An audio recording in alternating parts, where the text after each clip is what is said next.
Look at your hands. Look at your calendar. Look at the bags under your eyes this morning. You are drained, exhausted, and yet, a year has passed, and here you are in the same place. Because you were taught a lie. A beautiful, seductive, poisonous lie. From the moment you could walk, you were told, keep your head down, grind harder, suffer a little more, and the world will reward you. They lied. The world does not honor those who carry the heaviest loads. It rewards those who control the quarry. The hardest workers in history were rarely the rulers. They were the builders. The slaves who built the pyramids did the labor. The kings were entombed inside. Right now, you are building someone else's legacy with your sweat. You feel it, the silent frustration, the sense that the game is rigged. And it is. Niccolò Machiavelli understood how to turn the game in your favor. Power isn't created through sheer effort, it's created through leverage. Stop doing. Start observing. Everything you've been told is a virtue, hard work, sacrifice, constant struggle, is actually a trap. It's time to dismantle the cult of effort. We will examine your work ethic with a clear eye. I'll show you how your ambition has been weaponized against you, the difference between the beast of burden and the architect. Most men exhaust themselves, holding a shovel, waiting for praise that never comes. But there is another path, a colder path, where you do less and control more, where you stop bleeding for pennies and start positioning for influence. Walking this path requires killing the part of you that craves approval. You must accept being labeled lazy by the uninformed to be respected as a strategist by the discerning. The shift begins in your mind. Once it flips, your view of labor will never be the same. Let's start with a hard truth. Your energy is not cheap, and society has convinced you it is infinite. Pour it into your job, your relationships, your side hustles, they say. Leave everything on the field. But who owns the field? When you give it all, you go home empty. Nothing left for your own mind, nothing left to plan your escape, nothing left to survey the terrain. This is intentional. It is designed. A tired person is controllable. A fatigued population does not revolt. They do not question interest rates, laws, or hierarchies. They are too busy surviving. Machiavelli knew the ruler must conserve energy. Exhaustion leads to mistakes. Panic makes one predictable. Think about the most powerful people you know. Are they rushing? Are they sweating? Panicked over deadlines? They move deliberately, speak softly, and enjoy leisure. Leisure is not indulgence. It is a weapon. Strategy is born in quiet moments. When you grind constantly, your head is down. You can't see threats or opportunities. Hustle culture, especially online, is propaganda, a spectacle keeping the system running. Protect your energy like gold. Every ounce of effort must yield a calculated return. Working hard just to maintain? You're not working, you're being farmed. Hard work without leverage is slow self-destruction. Why do you feel guilty resting? A Sunday afternoon doing nothing seems wrong? That guilt is indoctrination. You've been taught that suffering equals virtue. You believe pain means progress, that sacrificing sleep, health, and sanity makes you noble. This is slave morality. In Machiavelli's era, labor was a necessity for the powerless. The elite didn't boast about hours worked. They flaunted influence, patronage, the power to move armies with a signature. Today, the narrative has flipped. So's wake up at 3 a.m. to show they want it more. Influencers post photos of 4 drips, proof they pushed themselves to the hospital. It's a dangerous mindset. People treat their bodies like disposable rental cars, forgetting they only get one. Machiavelli would find this absurd. To sacrifice your mind and body for appearances is sheer folly. Pain is not a credential. Suffering is not a currency. You cannot deposit burnout in a bank. Your self-worth should not depend on struggle. You are valuable not for enduring hardship, but for what you can control. The system favors martyrs. It praises the employee who works late without asking for overtime and the partner who gives everything while expecting nothing.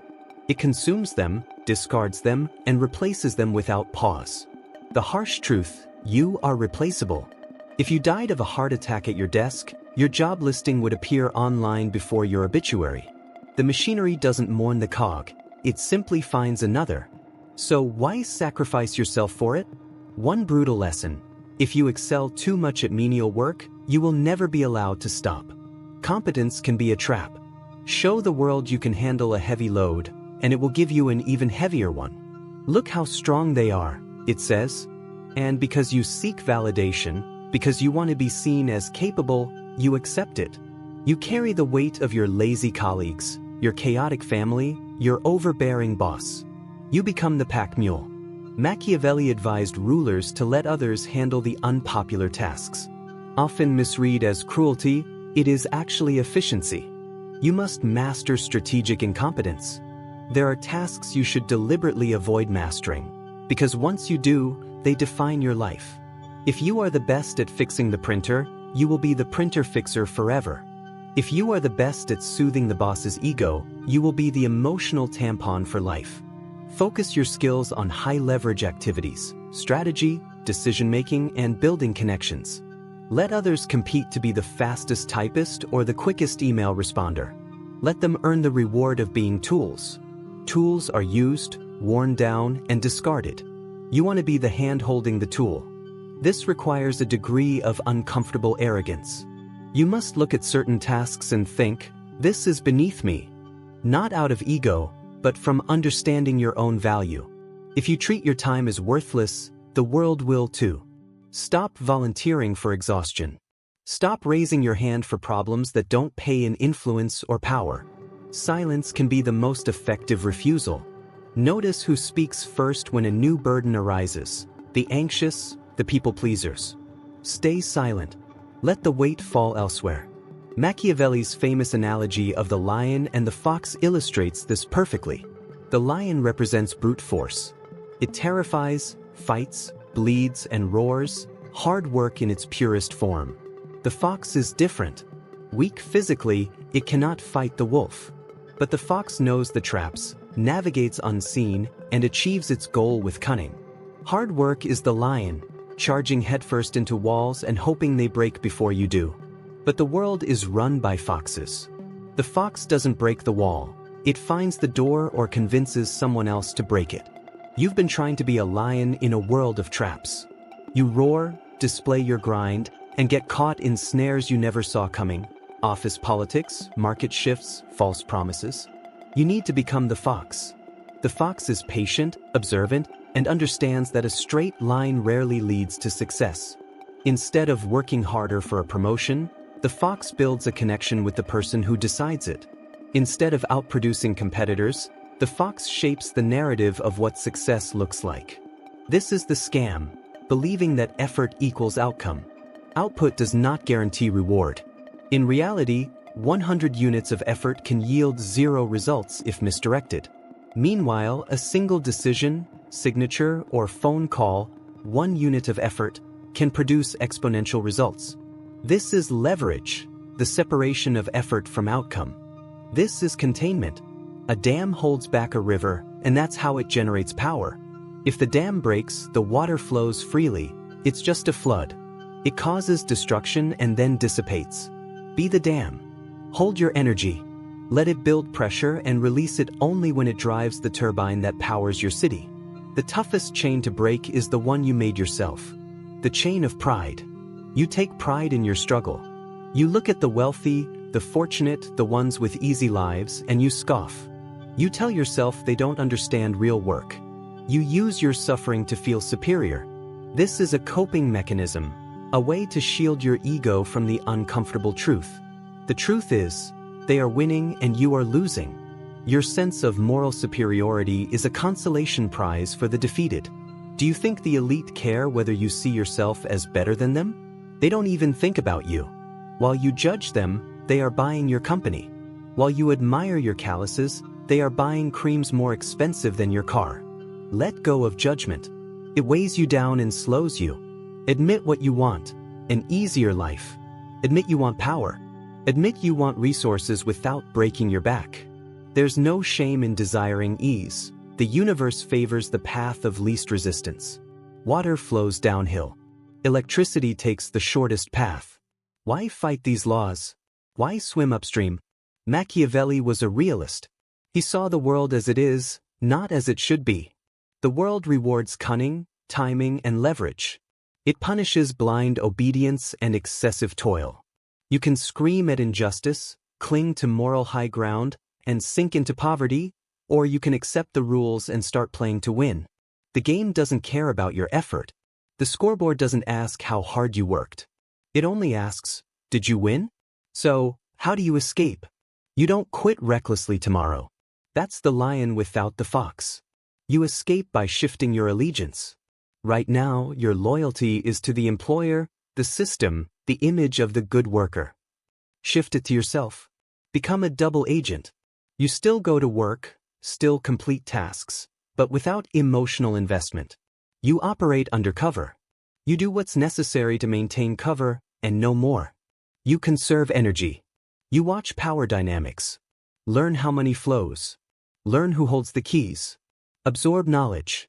Every day at work is a paid education. If you're just working, you're missing the point.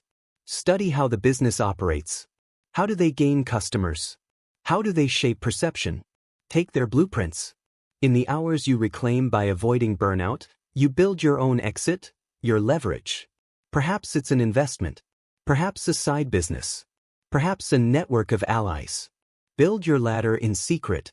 When it's ready, you don't ask permission. You climb over the wall. This is the Machiavellian approach. No drama, no grand announcements, just a quiet, calculated transition from servant to master. Stop waiting for raises. Give yourself a raise by controlling assets. But this demands patience. The hard work myth relies on impatience and the craving for immediate feedback. A paycheck every 2 weeks, approval from your boss. The strategist plays the long game. The strategist accepts short-term appearances of failure to become a long-term victor. Can you endure the silence? Can you withstand the lack of applause while building in the shadows? Most cannot. That's why people return to the cage. The cage offers food. The cage provides company. The cage feels safe. The wild is empty. The wild is cold, but it is free. You've been aiming at the wrong target your whole life. You thought the goal was success through effort. The real target is sovereignty through leverage. Hard work is a tool, a hammer. You don't worship the hammer. You use it when necessary and then put it down. Carrying it everywhere makes you look like a fool, searching for something to smash. Put the hammer down. Look at the blueprint. The world is changing. Old contracts are burning. The era of the loyal worker is over. We are entering the era of the sovereign individual. Those who will thrive are not the ones who type fastest or lift heaviest. Machines and AI will handle that. The ones who survive are those who can think clearly, perceive reality without fear, and direct energy rather than just supply it. You are awake to the system now. You see the strings. You see the puppet masters. The anger you felt at the start, don't let it go. But don't scream with it. Channel it into focus. Cold anger. Calculated rage. Let it drive you to study, plan, and build. You are done being a beast of burden. You are ready to become the architect. But beware, the moment you pause, the system will strike. It will try to make you feel guilty. It will try to make you feel lazy. It will attempt to drag you back into the rhythm of the machine. This is the final test. If you can withstand the pressure to conform, if you can stand still without breaking, you will see what others cannot. You will see the path to the throne. But seeing the path and walking it are not the same. Walking it requires a different set of weapons. Weapons that are not taught in school. Weapons kept hidden intentionally, because if everyone had them, the pyramid would collapse. If this opened your eyes, understand this is only what I can share publicly. There are videos I cannot upload for everyone. Certain aspects of dark psychology cannot be discussed openly on YouTube without censorship or demonetization. The algorithm suppresses the most powerful information. These deeper insights exist behind the join button. If you're still here, you're not like the others. Subscribe if you haven't. But if you want access to what's hidden, click the join button and step into the architect level. You'll unlock exclusive and censored content that dives into the deepest parts of the human psyche. Most won't take this step. And that's the point.